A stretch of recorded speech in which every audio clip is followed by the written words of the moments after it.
Sitwasyong pangwika tayo. Agad naman.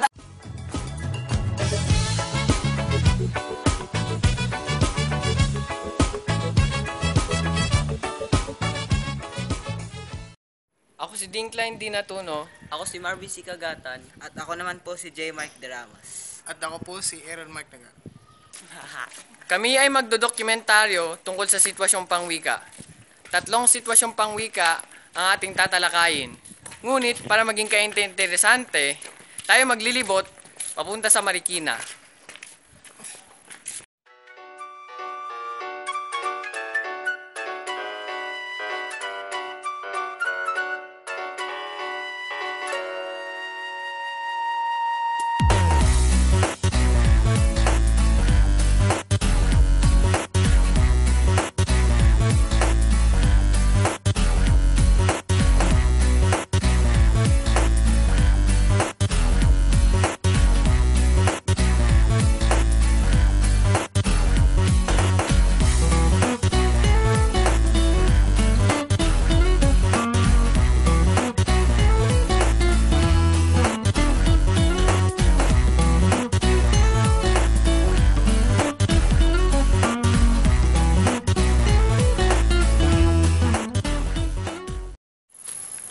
Ang 3 sitwasyong pangwika na ating pag-uusapan ay ang sitwasyong pangwika sa telebisyon, sitwasyong pangwika sa pelikula, sitwasyong pangwika sa radyo at dyaryo.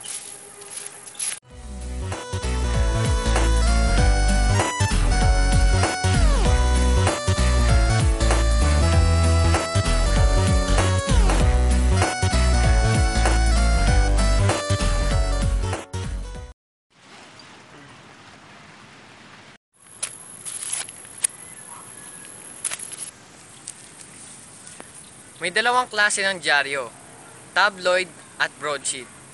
Ano nga ba ang pinagkaiba ng dalawang ito? Ang tabloid ay mas mura, mas maliit kaysa sa broadsheet, mas nagagamit ang medium na Filipino at mas kadalasang binibili ng mga masa. Ang broadsheet naman ay kabaliktaran. Ang broadsheet ay karaniwang Ingles ang medium na ginagamit, mas malaki kaysa sa tabloid, at kadalasan mas formal ang kanilang mga tekstong nailalahad. Ang mga halimbawa ng tabloid ay bulgar, katulad ng aking daladala ngayon.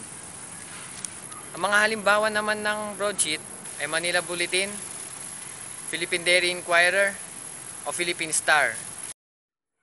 Tabloid ang mas binibili ng mga karaniwang tao, tulad ng mga driver ng bus at jeep, mga tindera sa palengke, mga ordinaryong manggagawa at iba pa. Dahil sa mas mura at nakasulat sa wikang higit nilang naiintindihan, kaya naman masasabing mas malawak ang impluwensya ng mga babasahing ito sa nakararaming Pilipino. Iyon nga lang, ang level ng Pilipinong ginagamit sa mga tabloid ay hindi ang formal na wikang karaniwang ginagamit sa mga broadsheet. Nagtataglay ito ng malalaki at nagsusumigaw na headline na naglalayong makakaakit kaagad ng mambabasa. Ang nilalaman ay karaniwan ding sensasyonal at litaw sa mga ito ang mga variety ng wika kaysa sa formal na Filipino. Lipat naman tayo kay Marvy. Sitwasyong pangwika sa telebisyon. Ang telebisyon ay tinuturing na pinakapangapangyarihang media sa kasalukuyan dahil sa dami ng mamamayang naaabot nito sa paglaganap ng cable o satellite connection ay lalong dumadami ang manonood ng telebisyon sa masulok ng bansa sapagkat nararating na ito maging ang malalayong pulo ng bansa at maging mga Pilipino sa ibang bansa. Ang magandang balita, wikang Filipino ang nangungunang medium sa telebisyon sa ating bansa. Ang halos lahat kasi ng mga palabas ng mga lokal na channel ay gumagamit ng wikang Filipino at ng iba't ibang variety nito. Lipat sa'yo, John Mark. Sitwasyong pangwika sa radyo at dyaryo. Tulad ng telebisyon, Pilipino rin ang nangungunang wika sa radyo. Ang halos lahat ng mga estasyon ng radyo sa AM man o sa FM ay gumagamit ng Pilipino at iba't ibang variety nito. May mga programa rin sa FM tulad ng Morning Rush na gumagamit ng wikang Ingles sa pagbabroadcast, subalit nakararami pa rin ang gumagamit ng Pilipino. Tulad din ng dyaryo, may 2 klaseng estasyon din ang radyo, ang AM at ang FM. Anong pinagkaiba ng dalawang ito? Ang AM ay hindi kadalasang pinapakinggan ng mga tao ngayon.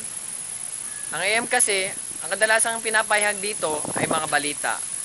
Ang FM naman, dito natin maririnig ang mga kantang pinapakinggan natin sa araw-araw.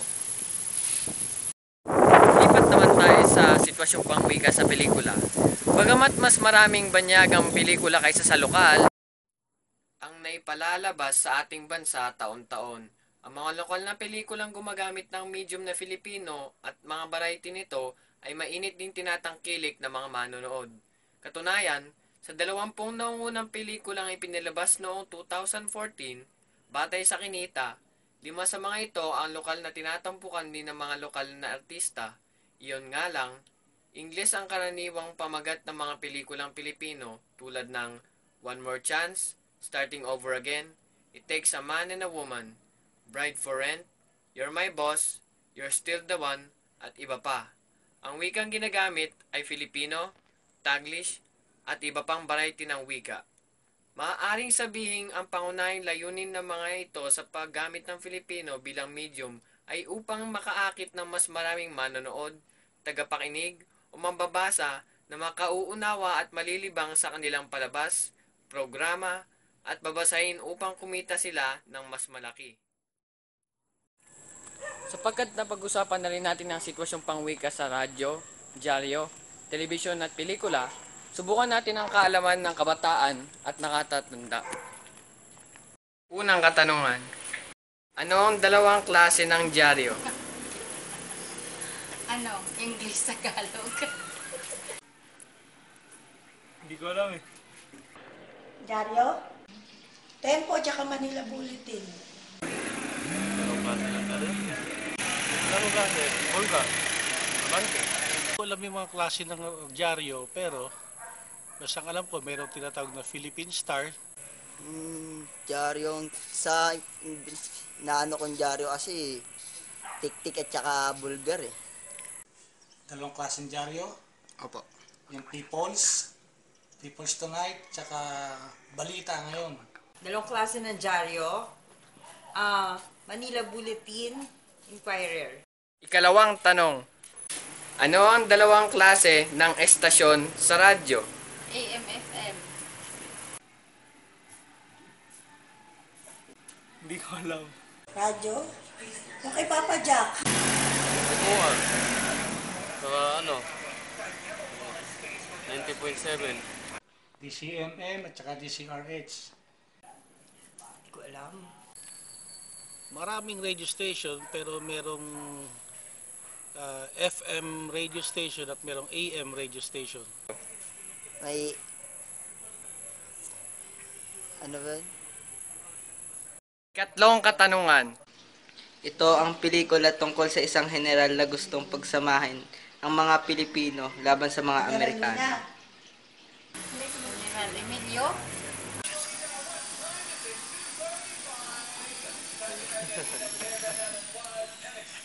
Wala, hindi ko alam yan. Kalimutan ko na. Pelikula, General Luna. Andres Bonifacio. na tanong, Saang channel matatagpuan ang programang Willing Willie? 7. ABS-CBN. Channel 2? Willing Willie ba? Naging 2, naging 5, 7. 7. sarili-sarili man tayong kalakasan tungkol sa mga kaalaman sa mga bagay na ito at hindi masyadong alam ng mga kabataan at nakakatanda. Pero ang katotohanan na tayo may nalalaman pa rin sa mga bagay na ito, patunay na tinatangkilik pa rin nating mga Pilipino ang radyo, dyaryo, pelikula at telebisyon. Salamat po sa panonood. Bloopers!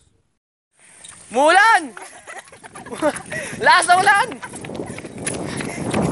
Ganyan ang itsura namin kapag hindi kami nakapag-review sa exam. Naliligaw po kami. Mukhang nawawala po kami kung saan-saan po kami napadpad. At tignan nyo naman. Alam niyo po ba yung tipong nakarating kayo sa dead end?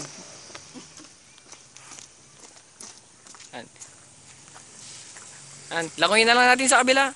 Walang daan. Paano pero mula Antipolo, nag-jeep kami papuntang Marikina, nawala kami. Tapos bigla na lang kami napunta dito sa SM Marikina.